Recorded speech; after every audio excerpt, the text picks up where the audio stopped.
The date is Thursday the 22nd of May. This car was collected yesterday from BCA and was delivered to us last night, so we're having a look at it.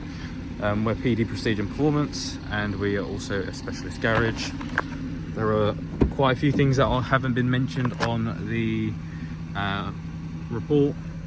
Flashing engine management light, constant misfire, and drivetrain light. Car's running, running all full. You can see the whole engine's moving, gear stick's moving around because the engine's wobbling around.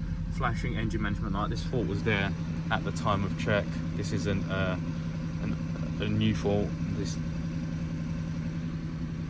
again. Let's look at the mileage.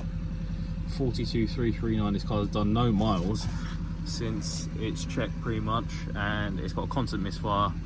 The comment about an exhaust noise, it was the misfire, so somebody's obviously decided not to put that down to obviously get a higher hammer price as usual, but this is not good. This is the exhaust noise you're talking about because it's misfiring.